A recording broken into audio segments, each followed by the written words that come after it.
আসসালামু আলাইকুম প্রিয় বন্ধু। আজকে একটি পেন্সিল স্কেচ ভিডিও নিয়ে আপনাদের সামনে উপস্থিত হলাম। So let's start. আজকের সিনারিটি হবে একটি সার্কেল আর্ট ড্রয়িং। তো প্রথমত একটি সার্কেলের মধ্যে আমরা এভাবে স্কেচ করে নিব। মূলত এটা আপনার দুই পাশে পাহাড়ের সিনারি হবে এবং মাঝখানে সমুদ্র এবং একটি গাছ। তো তারপরে এভাবে আমরা স্কেচ করে নিব।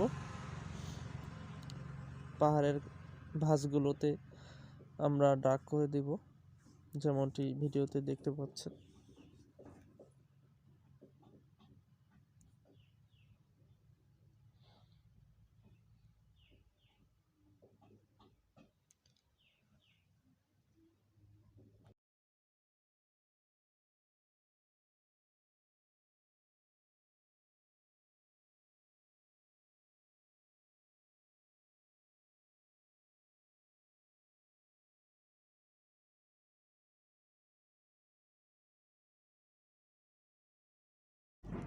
আপনারা যতটা সম্ভব ভিডিওটি স্কিপ না করে দেখার চেষ্টা করবেন, যাতে করে প্রত্যেকটি পয়েন্ট আপনার জন্য শিক্ষণীয় হয়।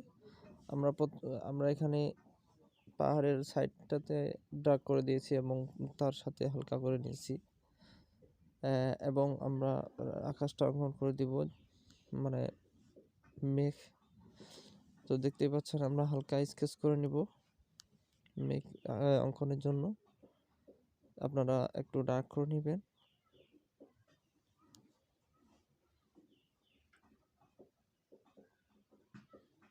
মেঘ অঙ্কন করা হয়ে গেলে আমরা নদীটা অঙ্কন করে দিব, যেমনটি ভিডিওতে দেখতে পাচ্ছেন। আপনারা ঠিক সেভাবে ট্রাই করবেন। খুবই সহজ এবং অল্প সময়ের মধ্যে একটি সুন্দর সিনারি অঙ্কন করতে পারবেন, এবং শুধুমাত্র একটি পেন্সিলের সাহায্যে।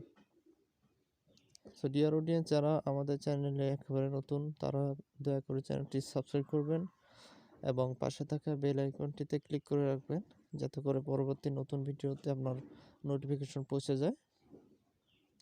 এবং যারা আমার সাবস্ক্রাইবার ভাই ও বন্ধুগণ আছেন, তাদেরকে আন্তরিক অভিনন্দন ও ধন্যবাদ জানাই। আশা করি পরবর্তী সময়ে আমার সাথে থাকবেন। তো দেওয়া হয়ে গেলে আমরা স্কেচ করে ব্লান্ডার দিয়ে স্কেচ করে নিয়েছি, এবং উপরের অংশে আমরা ওইটার মতোই স্কেচ করে নেব। দুই পাশেই আমরা সেমভাবে স্কেচ করে নেব।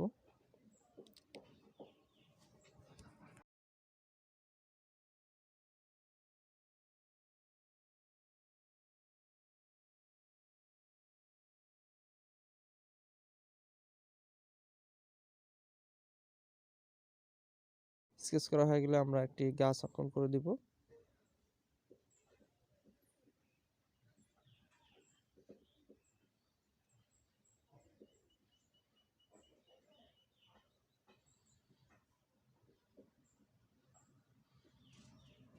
গাছ অঙ্কন করা খুবই সহজ, জাস্ট আপনারা ডালপালা অঙ্কন করে দিবেন। আপনারা চাইলে আপনাদের ইচ্ছা মতো গাছের পাতা অঙ্কন করে দিতে পারেন, না দিলেও সমস্যা নেই। তো গাছ অঙ্কন করা হয়ে গেলে এটা শ্যাডো অঙ্কন করে দিবেন, এবং গাছের গোড়া থেকে কিছু ঘাস অঙ্কন করে দিবেন, এবং নদীতে একটি সুন্দর করে জাহাজ অঙ্কন করে দিবেন, পালতোলা জাহাজ। তো আজকে এ পর্যন্তই। দেখা হবে পরবর্তী নতুন ভিডিওতে। ভালো থাকবেন, সুস্থ থাকবেন। আসসালামু আলাইকুম রহমতুল্লাহ।